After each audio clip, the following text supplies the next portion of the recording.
फरवरी 1959 में रशिया के Ural mountains में 9 एक्सपीरियंस्ड हाइकर्स एक एक्सपीडिशन पर निकले। ये लोग साइबेरिया के इस रीजन और एक्सट्रीम कोल्ड को अच्छे से जानते और समझते थे। उसके बावजूद ये उनका आखिरी एडवेंचर होने वाला था। Investigation, photographs and journal entries होने के बावजूद आज भी ये केस एक मिस्ट्री है।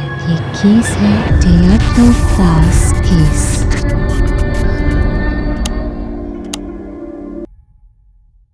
Hey guys, welcome back to Haunted Bar. My name is Jyotsna और आज जिस केस के बारे में मैं बात करने वाली हूँ उसका नाम है टेयाटलो पास केस। इस केस में 9 ट्रैकर्स ट्रैकिंग पे निकलते हैं और उसी ट्रैकिंग के दौरान उनकी डेथ हो जाती है। Question is why and how. इस केस से रिलेटेड बहुत सारे सवाल हैं जिसके जवाब ना तो किसी को मिले हैं ना किसी के पास है। ये केस आज भी एक मिस्ट्री है और अनसॉल्व्ड है। So without any further delay let's start the video. Let's go. ये उस टाइम की बात है जब रशिया के 10 लोगों की एक स्की और हाइकिंग टीम ने साइबेरिया के यूरल माउंटेन्स में एक्सपीडिशन का प्लान बनाया। इस टीम में 2 विमेन और 8 मेन थे जिसे लीड कर रहे थे इगोर टेयाटलो। ये सब ट्रेन्ड हाइकर्स थे जो साइबेरिया के एक्सट्रीम कोल्ड और टफ टेरेन से अच्छी तरह वाकिफ थे। सुबह के वक्त ये 10 लोगों का ग्रुप ट्रेन बोर्ड करता है सोवियत यूनियन के यूरल माउंटेन्स की तरफ। साइबेरिया को दुनिया की सबसे ठंडी जगहों में से एक माना जाता है। इसी रीजन के पास माउंटेन्स की एक रेंज है जिसे यूरल माउंटेन्स कहा जाता है, जहाँ ये ग्रुप अगले कुछ दिनों तक एक्सपीडिशन करने वाला था। एक्सपीडिशन शुरू होने से पहले टीम के एक मेंबर, टीम के लीड इगोर टेयाटलो अपने जर्नल में पहली एंट्री करते हैं।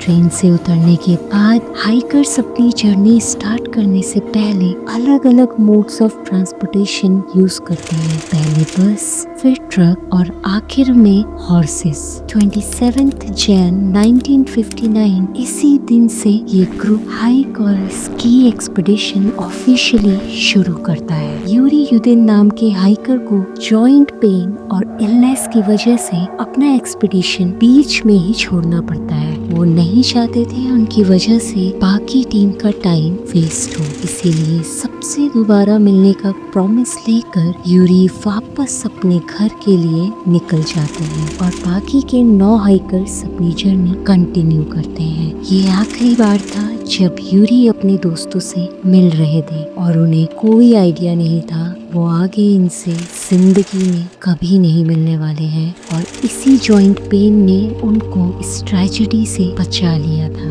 ये ट्रैक 16 दिनों का होने वाला था। ग्रुप के द्वारा खींची गई फोटोग्राफ्स और जर्नल एंट्रीज के अकॉर्डिंग शुरुआती दिनों में एक्सट्रीम कोल्ड और स्नो के बावजूद सभी हाइकर्स काफी खुश थे और ट्रैक पूरी तरह एंजॉय कर रहे थे। 1 फरवरी 1959 ये ग्रुप एक ऐसी जगह पर रुकता है जहाँ से डेड माउंटेन की शुरुआत होती है। यूरल माउंटेन्स के मूल निवासी मानसी ट्राइब इस माउंटेन को डेड माउंटेन कहती थी क्योंकि यहाँ ना कोई लाइफ, ना जानवर और ना ही हंटिंग या सर्वाइवल के ऑप्शंस थे। इसी दिन हाइकर्स ने माउंटेन पीक से लगभग 100 मीटर पहले ही अपना टेंट लगा लिया। ये शायद उनकी आखिरी हाइक और शायद आखिरी रात होने वाली थी। उनके कैमरे से हाइक के दौरान ली गई कुछ फोटोग्राफ्स और जर्नल की आखिरी एंट्रीज भी बाद में मिलती है और रिपोर्ट्स के अकॉर्डिंग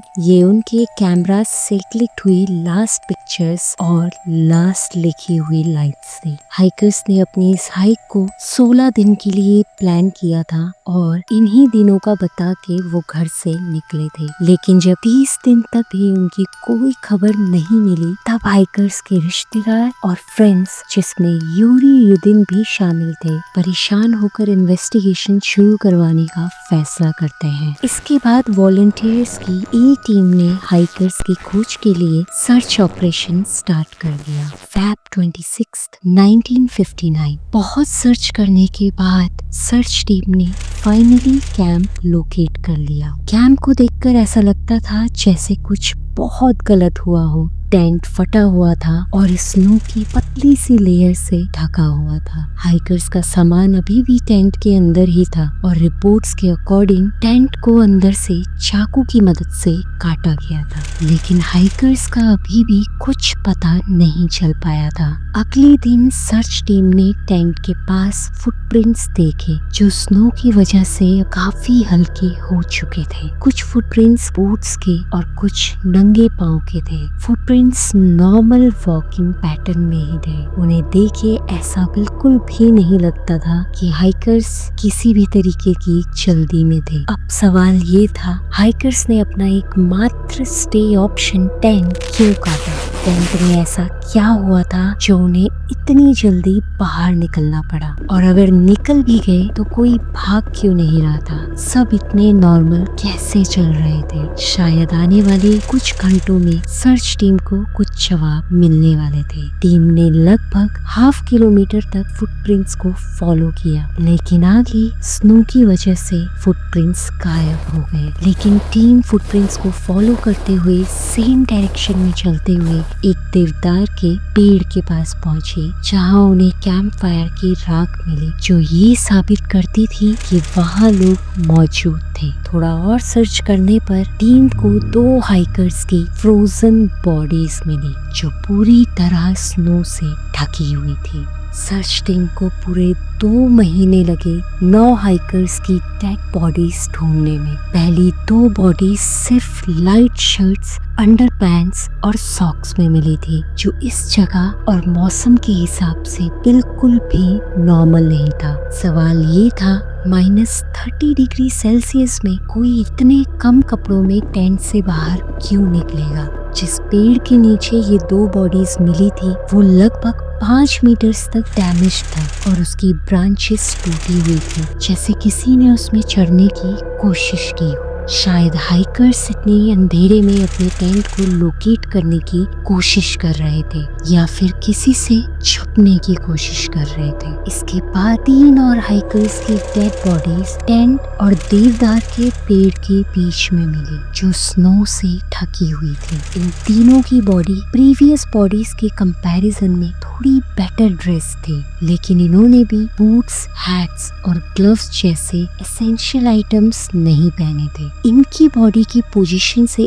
ऐसा लग रहा था जैसे ये लास्ट मोमेंट में टेंट की तरफ जाने की कोशिश कर रहे थे और उनमें से कुछ हाइकर्स नशे की हालत में भी थे। आखिरी 4 हाइकर्स एक छोटी चट्टान के नीचे पाए गए जो देवदार के पेड़ से लगभग 75 मीटर्स की दूरी पर थी। ये 4 बॉडीज पूरी तरह इंजर्ड थी। एक का स्कल फ्रैक्चर्ड था, 2 की मल्टीपल रिब्स फ्रैक्चर्ड, जिससे हाइकर्स को काफी ब्लीडिंग हुई थी। मेडिकल एग्जामिनर के अकॉर्डिंग उनकी इंजरीज ऐसी लगी जैसे कोई बड़ा कार एक्सीडेंट हुआ हो या वो किसी ऊंची जगह से गिरे हो, लेकिन वहाँ ऐसे होने का कोई रीजन नहीं था। सभी 4 बॉडीज में से 2 बॉडीज की आई बॉल्स निकाली हुई थी, जिसमें एक फीमेल थी जिसकी टंग भी मिसिंग थी। आखिरी 4 बॉडीज की नाक और गर्दन भी टूटी हुई थी और उनकी मौत हाइपोथर्मिया से हुई थी।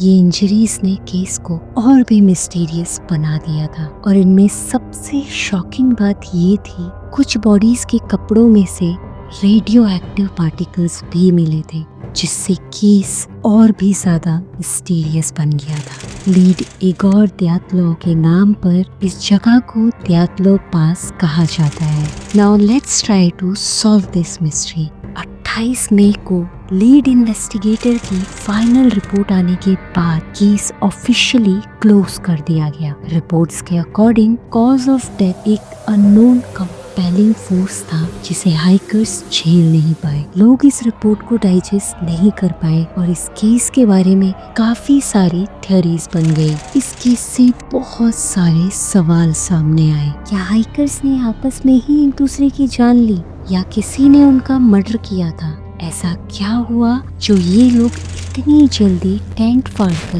बाहर निकल गए, और अगर निकले तो बाहर नॉर्मल तरह से क्यों चलने लगे? हाइकर्स को इतनी सीवियर इंजरीज का क्या रीजन था?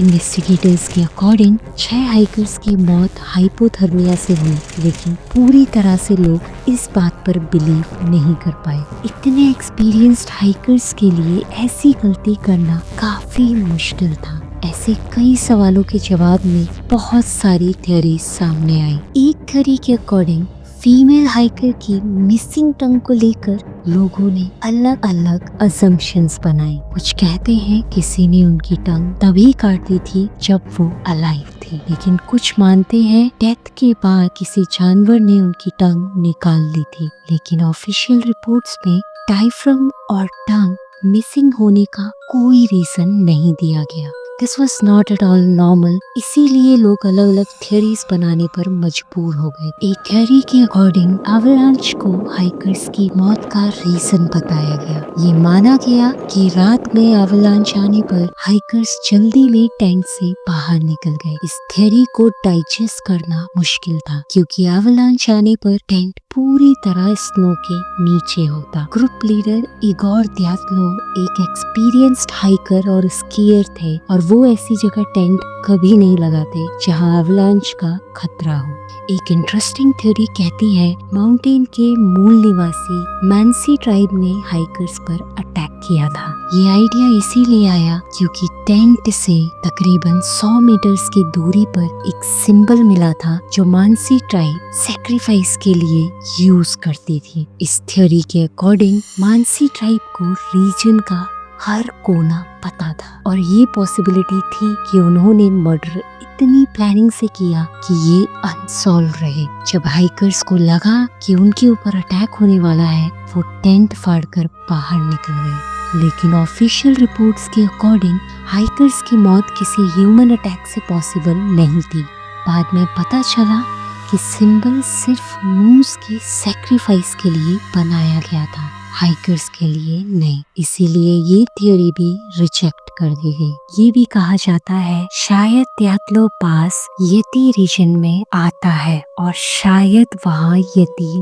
मौजूद हो। ये थ्योरी इसीलिए बनी क्योंकि हाइकर्स को जो इंजरीज हुई थी वो नॉर्मल नहीं लग रही थी। हाइकर्स के कैमरे से एक फोटो भी मिली जिसमें एक शैडो सी फिगर दिखाई देती है जो कुछ लोगों को यति जैसी लगी, लेकिन ये थ्योरी भी बेसलेस प्रूव हुई क्योंकि स्नो में यति जैसे फुटप्रिंट्स नहीं मिले थे। इन्वेस्टिगेटर्स के अकॉर्डिंग वो फोटो शायद किसी हाइकर की ही थी जो मोशन ब्लर की वजह से ऐसी लग रही थी। मैंसी ट्राइब के कुछ लोगों के अकॉर्डिंग इंसिडेंट की रात आसमान में अजीब लाइट्स देखी गई थी जिनका डिस्क्रिप्शन आज के यूएफओ साइट सीइंग से मिलता जुलता था, या शायद ये मेटियोर था। एक हाइकर के डैमेज्ड कैमरे की फोटो देखकर भी कुछ लोगों को यूएफओ जैसा लगा और यहाँ से एलियन अटैक की थ्योरी सामने आई। कुछ लोगों ने इस थ्योरी को रेडियो एक्टिव पार्टिकल से भी जोड़ दिया था, लेकिन अगर ऐसा कुछ होता तो इन्वेस्टिगेटर्स को कोई ना कोई सॉलिड एविडेंस जरूर मिलता। एक और थ्योरी के अकॉर्डिंग पैराडॉक्सियल अनड्रेसिंग एक साइकोलॉजिकल कंडीशन हाइकर्स की मौत का रीजन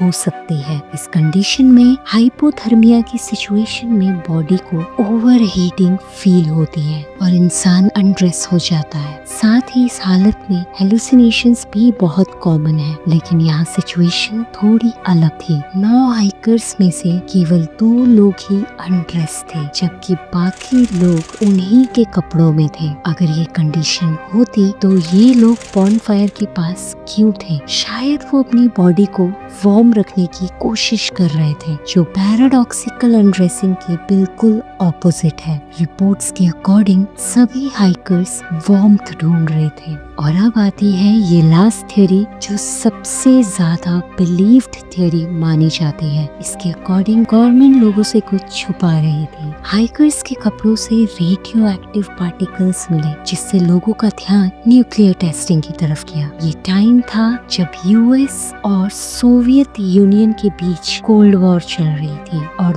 दोनों देश अपनी न्यूक्लियर पावर दिखाने के लिए टेस्ट कर रहे थे। और शायद यूरल माउंटेन्स में गवर्नमेंट के न्यूक्लियर टेस्ट की वजह से ही 9 हाइकर्स की मौत हुई थी और रीजन छुपाने के लिए गवर्नमेंट ने केस क्लोज कर दिया। इन थ्योरीज के बावजूद ये केस आज भी एक मिस्ट्री है और आज भी अनसॉल्व्ड है। ओके, सो नॉट ट्रैकर्स के साथ क्या हुआ आज भी एक मिस्ट्री है। इस केस को 65 ईयर्स से भी ज़्यादा हो चुके हैं और ये अभी भी अनसॉल्व्ड है, एक मिस्ट्री है। एंड इस केस से रिलेटेड इतनी सारी थियोरीज हैं जो और भी ज़्यादा कंफ्यूज करती हैं। एंड आपको क्या लगता है उन ट्रैकर्स के साथ एक्चुअल में क्या हुआ होगा? What is your opinion? Share with me in the comment box and I have no opinion. I am clueless. मुझे बिल्कुल भी आइडिया नहीं है क्या हुआ होगा, क्या हो सकता है। It's very confusing. अभी कहने के लिए कुछ नहीं है। चलो मिलते हैं आपसे नेक्स्ट वीडियो में नेक्स्ट स्टोरी के साथ। तब तक के लिए बाय बाय, टेक केयर।